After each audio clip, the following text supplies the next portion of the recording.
Hello and welcome to my channel Learn Driving with Common Man. Before I start any progress in this channel and talk about what it is, I want to tell you guys about myself. So 2 years ago I passed my driving test and I can drive now safely and securely without any hesitation and panicking and fear.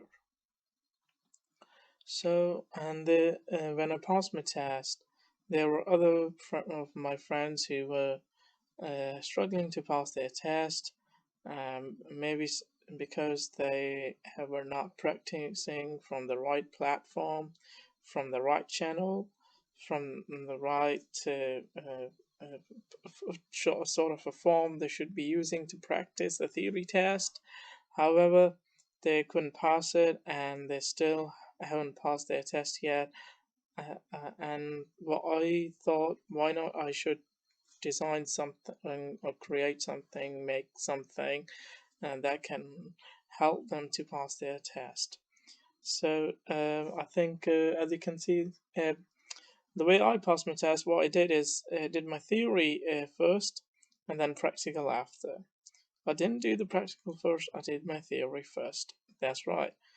And as you can see on the screens, we have a theory test questions, and we will be doing a theory test of UK full driving license practice before we move into the practical, and also because I don't have a car yet.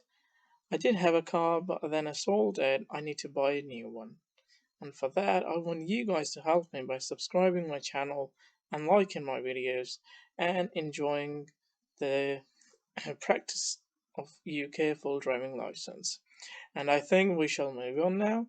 And let's start with our first question. As you can see, it says, what should you do when you move off from behind a parked car?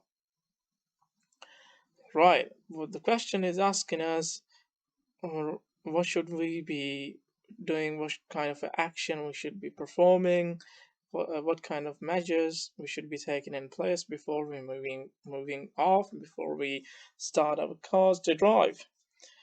Uh, just imagine yourself, you're sitting in a car and there's a car behind you, and now you are ready to move your car, you're ready to move off, you're ready to drive, but that car is parked behind you. What should you do before you move off? What should you be doing before you drive your car? It has given us four options, and let's go through all of them. It says give a signal after moving off. The second one says look around before moving off, look around after moving off, use the exterior mirrors only. Now, give a signal after moving off? Not really. The question has asked us what should we do before moving off, not after moving off. And then what would be the point of giving a signal when you have moved off your car, when you have driven off, when you're driving? No, you shouldn't be signaling after you have moved off.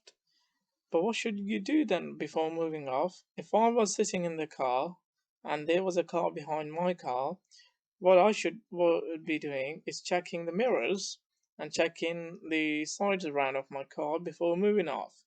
So in the second option they have given us in this question, look around before moving off, I would mostly I think that option is most likely to be the answer of this question, and let's see if it's right or wrong. Hey, we got the answer right, as I said it. Correct. Before moving off, you should use both the interior and exterior mirrors to check that the road is clear, look around to check the blind spots, and if necessary, give a signal to warn other road users of your intentions. Also, look well ahead as you will have to steer out into the road to pass the parked car. So, we need to move on to the next question, and there we go. Oh, we got a photo in this question image. What does this curved arrow road marking mean? Right. Now, in this question, we've been given a photo, and in that photo, there's a curved arrow marked on the road. It's been printed, and the curved arrow is here, which has been printed on the road. And now the question is asking us, what's the meaning of this arrow? What do you think, guys? What should be the answer? What does it represent? What is it trying to say to us? What this arrow is trying to say to us?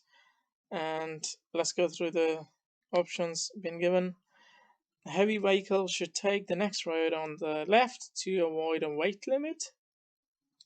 The road ahead bends to the left. Overtaking traffic should move back to the left. The road ahead has a camber to the left. Now, to be honest with you guys, I honestly don't know what the answer of this question going to be, but just by looking at this arrow, I think that's just my guess. I'm gonna guess. I think the number 3 should be right. Obviously, I have passed my test, but that was 2 years ago. And after I passed my test, I haven't been practicing it like to keep myself fresh with the road markings and the signs of the roads. But if I guess, I would guess this one. But a heavy vehicle should take the next road on the left to avoid a weight limit.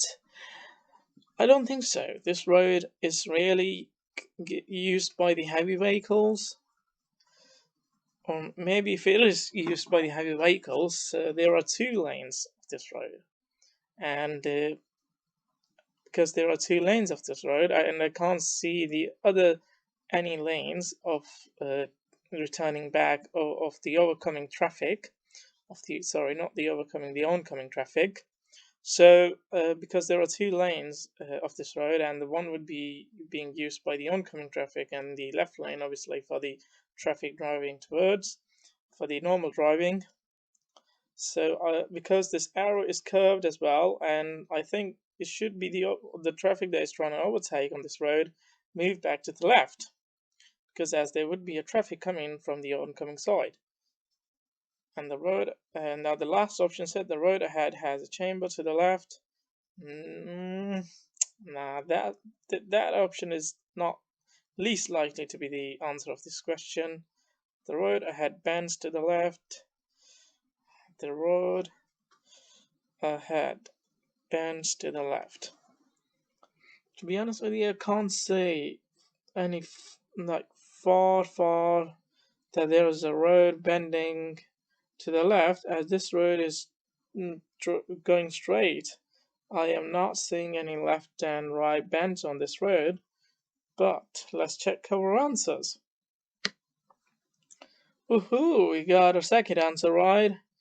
Correct. In this picture, the road marking shows that the over traffic drivers or riders need to return to the left. These not making the markings. These markings show the direction. Drivers must pass hatch markings or solid double white lines. They're also used to show the route that high vehicles should take under a low arched bridge. Let's move on to the next question. Where should you avoid overtaking? On a 30 miles per hour road, that's the third option of this question. Just after a bend, the first option. The second one, in a one-way street. The last one says approaching a dip in the road. Now, if I was driving a car, imagine yourself driving a car, and now I wanted to overtake the car to move on to a different lane, or to drive faster than the car that is driving further ahead of me. So on a one-way street, not at all. You cannot take over on a one-way street. Not really. That can't be the answer. Straight off, straight off the bat, that can't be the answer straight away. On a one way, and just imagine the road is a one-way street. There's a traffic on that road only coming from a one side, and the traffic cannot be coming from another side. And then you're trying to overtake a traffic, and it's a one-way street. No, you can't do that. Especially in the UK, you have cars parked on the both side of the road when there's a one-way street. If not both, then at least the one side of the road is parked with the cars. Just after a bend, where should you avoid overtaking? The question is asking, where should we not be overtaking? Right. On a 30 miles per hour road, I think if we go with the question one, just after a bend, because if you just imagine, like, if there's a sharp bend on the road and you are thinking of overtaking a traffic, but that would be dangerous for another drivers on the road that are driving, because that can cause a collision. Let's go with the number one. Oh, I was wrong. No, we should not be overtaking when we are approaching a dip. Oncoming vehicles or other hazards can be hidden from view by dips in the road. If you can't see into the dip, wait until you have a clear view and can see that it's safe before starting to overtake.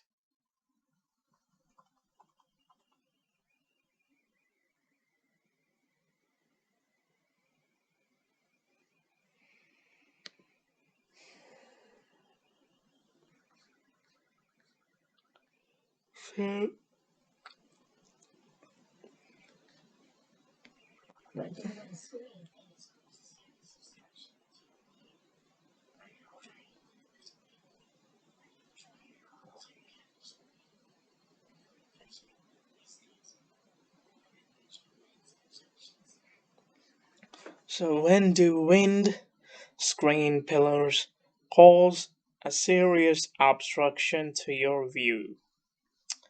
Right, so we got a windscreen pillars on the front of our car window, and when they're gonna be causing us an obstruction for our view, when they're gonna be limiting our views to see the other drivers on the road and to see other objects, the obstruction on roads.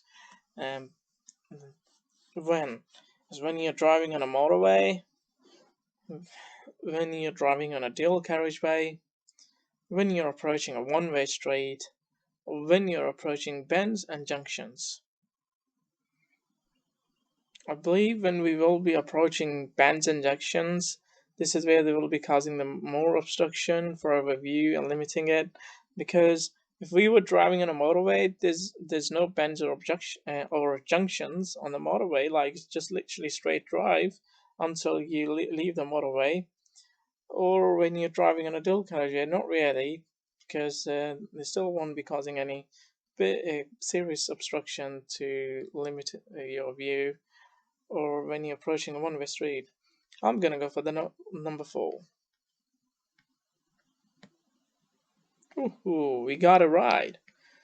Windscreen pillars can obstruct your view, particularly at bends and junctions. Look out for other road users, especially cyclists, motorcyclists, and pedestrians who can easily be overlooked. Right, let's move into the next question.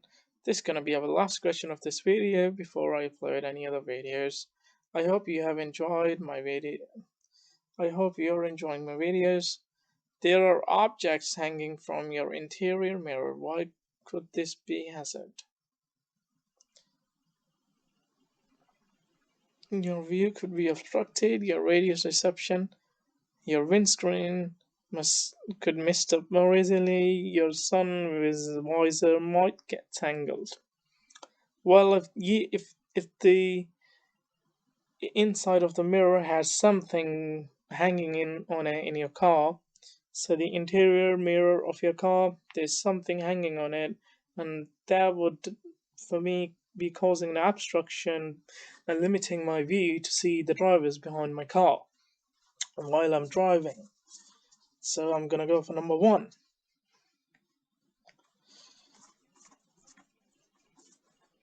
Thank you very much, guys. That's the end of this video. That was our last question that we're gonna be that we did in this video, and hopefully you guys have enjoyed it. Thank you very much. If you liked it, please subscribe and like my button. And if I made any mistake, please do rectify me in the comments below section.